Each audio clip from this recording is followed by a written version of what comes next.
नमस्कार प्रिय श्रोताओं, आप सुन रहे हैं धर्मवीर भारती के उपन्यास गुनाहों का देवता। बंटी हंस पड़ा। चंदर को लगा जैसे आग की लपट उसे तपा रही है। उसने भी तो यही किया है सुधा के साथ, जिसे बंटी कितने विचित्र स्वरों में कह रहा है। उसे लगा जैसे इस प्रेत लोक में सारा जीवन विकृत दिखाई देता है। वहाँ साधना की पवित्रता भी कीचड़ और पागलपन में उलझकर गंदी हो जाती है। छी, कहीं बंटी की बातें और कहाँ उसकी सुधा।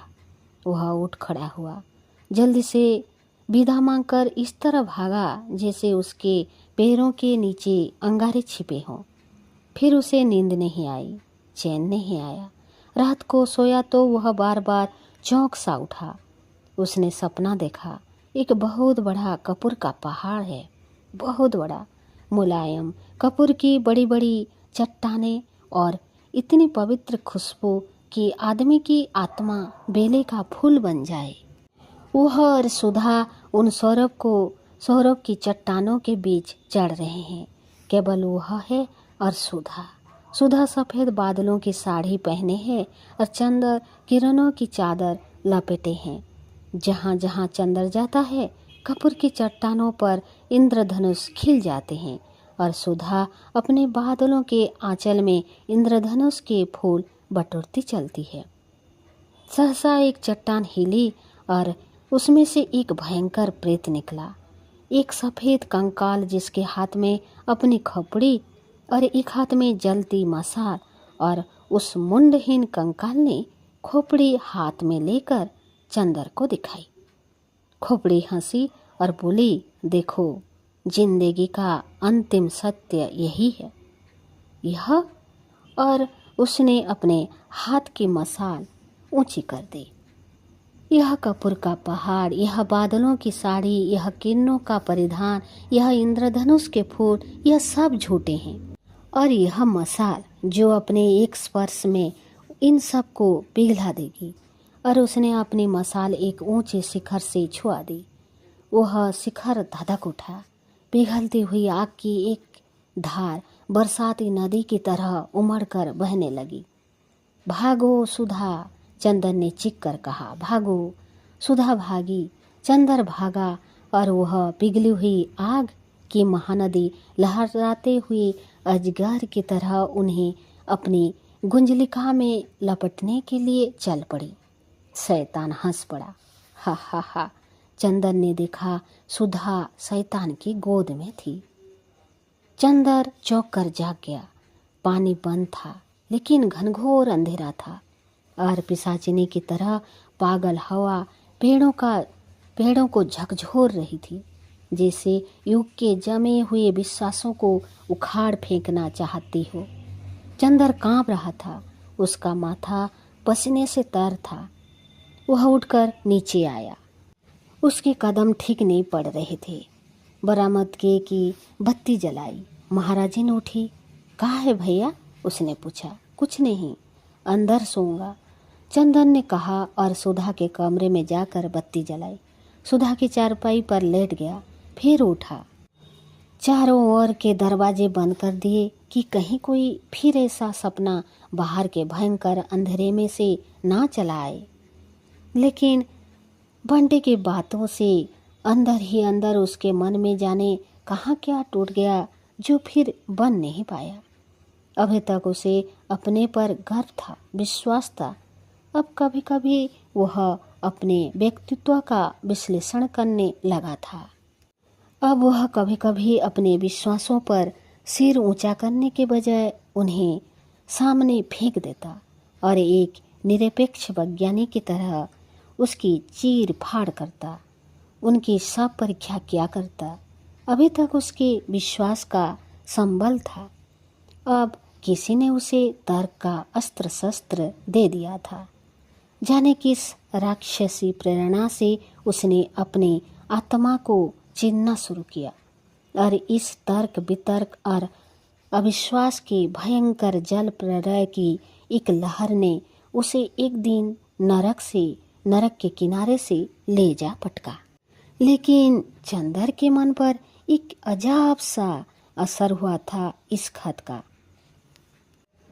सुधा का खत आया। दिल्ली में पापा अपने कुछ काम से रुके थे और सुधा की तबीयत खराब हो गई थी।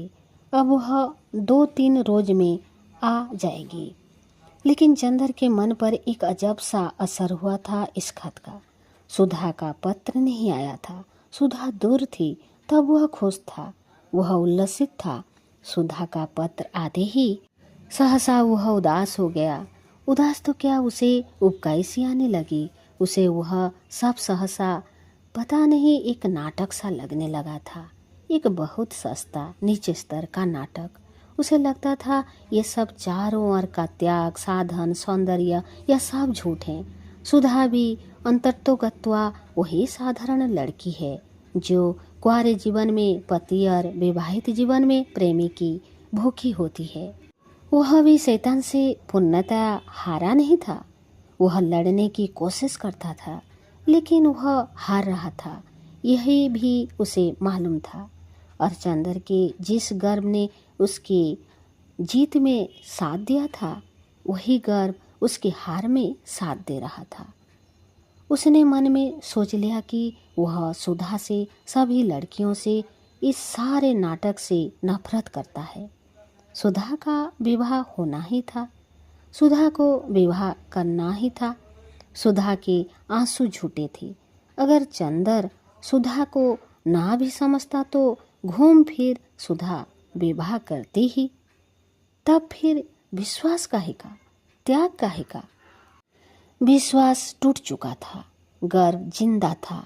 गर्व घमंड में बदल गया था, घमंड नफरत में, और नफरत नसों को चूर चूर कर देने वाली उदासी में।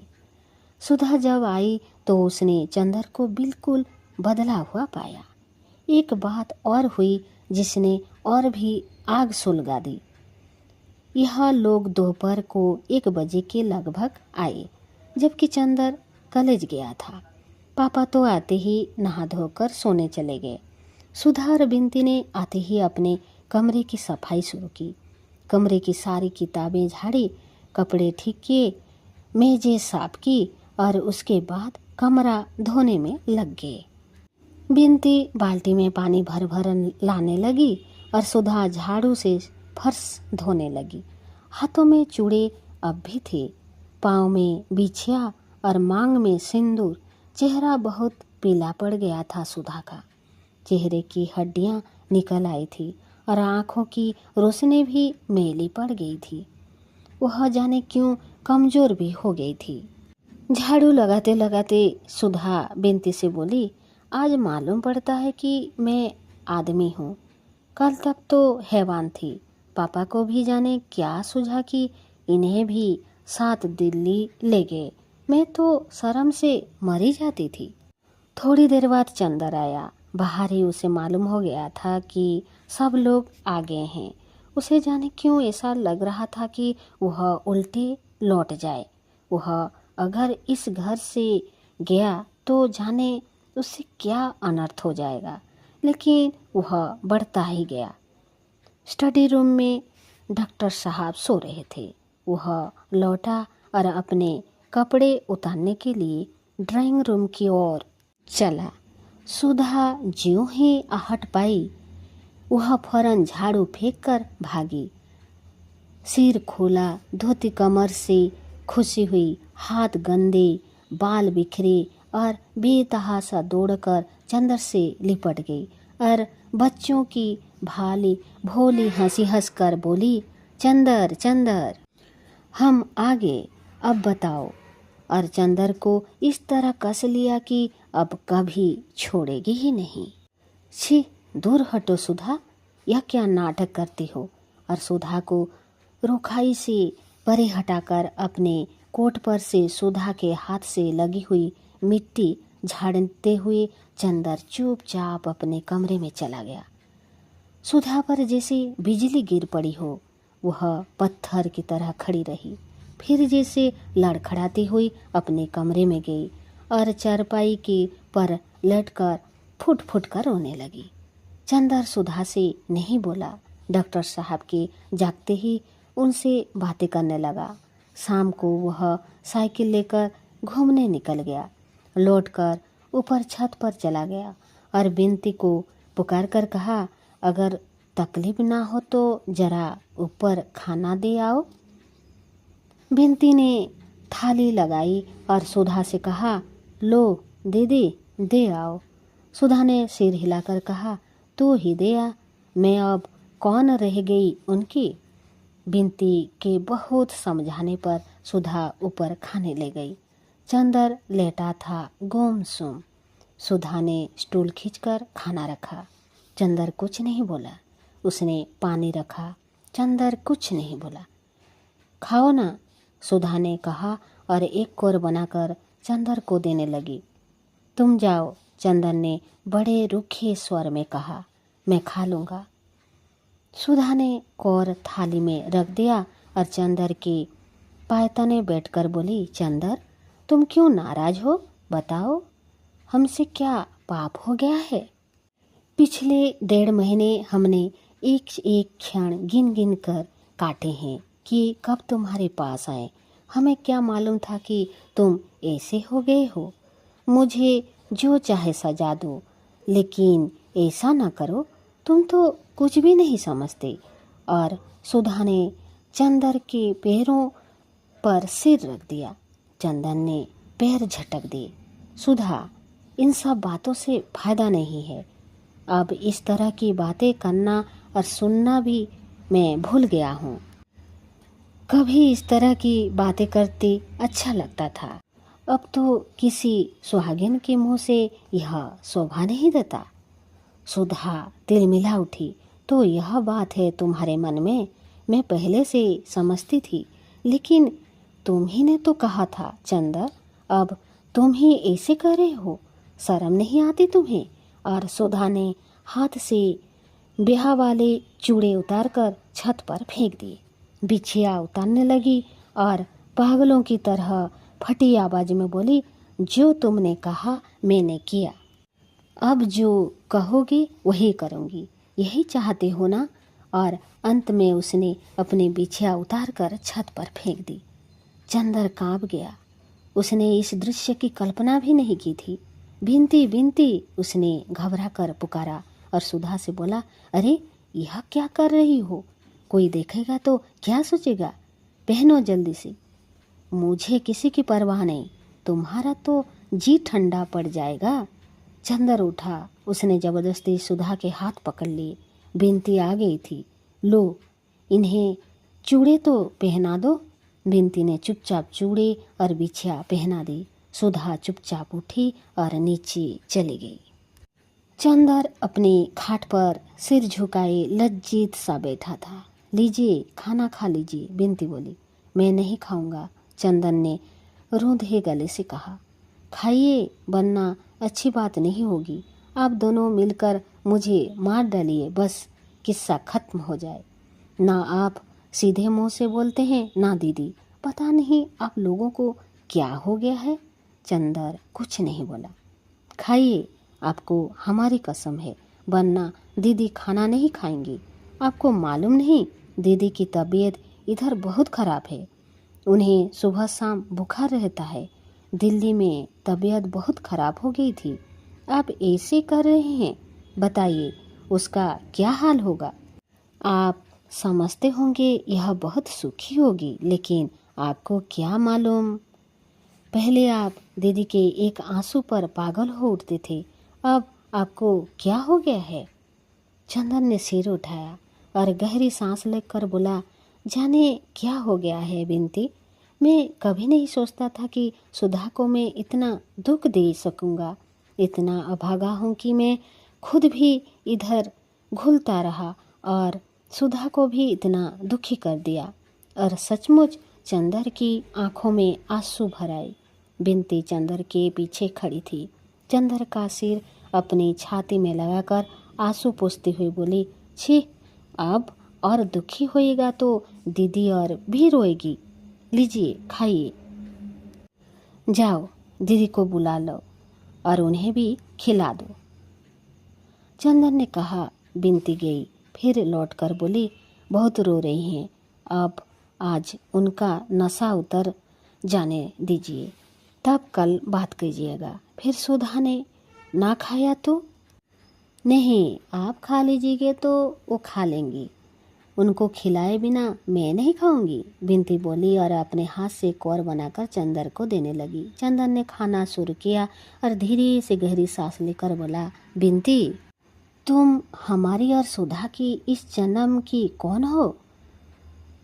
सुबह के वक्त चंदर जब नाश्ता करने बैठा तो डॉक्टर साहब के साथ ही बैठा।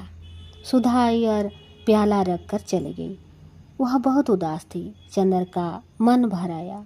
सुधा की उदासी उसे कितना लज्जित कर रही थी, कितनी दुखी कर रही थी। दिन भर किसी काम में उसकी तबीयत नहीं लगी। उसने क्लास छोड़ दिए, लाइब्रेरी में भी जाकर किताबें उलट पलट कर चला गया। उसके बाद प्रेस गया जहां उसे अपनी थीसिस छपने को देनी थी। उसके बाद ठाकुर साहब के यहाँ गया, लेकिन कहीं भी वह टिक नहीं पाया। जब तक वह सुधा को हंसा ना ले, सुधा के आंसू सुखा ना दे, उसे चैन नहीं मिलेगा। शाम को वह लौटा तो खाना तैयार था। बिनती से उसने पूछा, कहाँ है सुधा? अपने छत पर, बिनती ने कहा। चंदर ऊपर गया। पानी परसों से बंद था और बादल भी खुले हुए थे, लेकिन तेज पूर्वया चल रही थी। तीज का चांद शर्मीली दुल्हन सा बादलों में मुंह छिपा रहा था।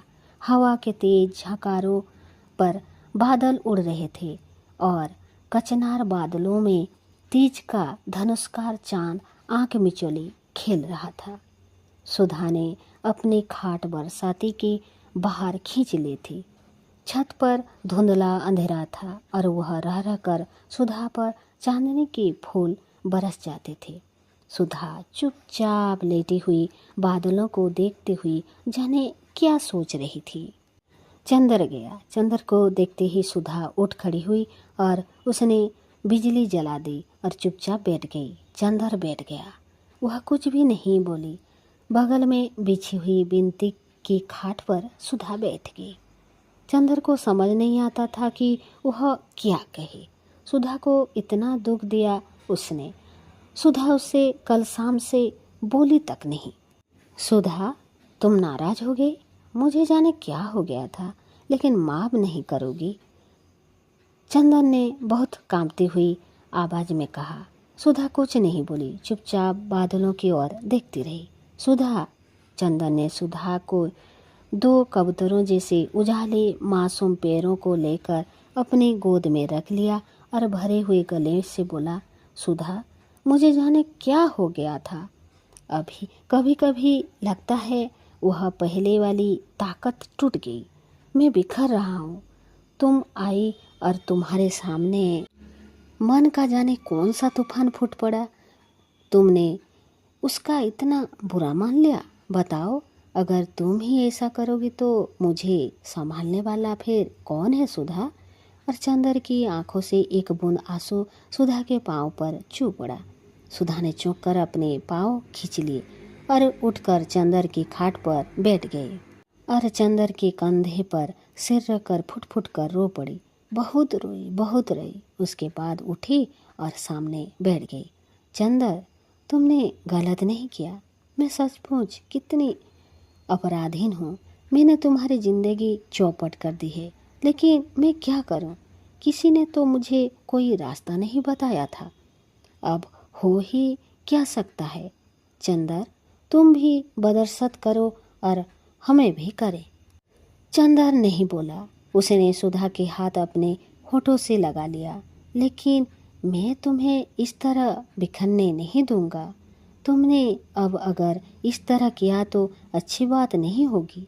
फिर हम तो बराबर हर पल तुम्हारे ही बारे में सोचते रहे और तुम्हारी ही बातें सोच सोच कर अपने को धीरज देते रहे, और तुम इस तरह करोगे तो।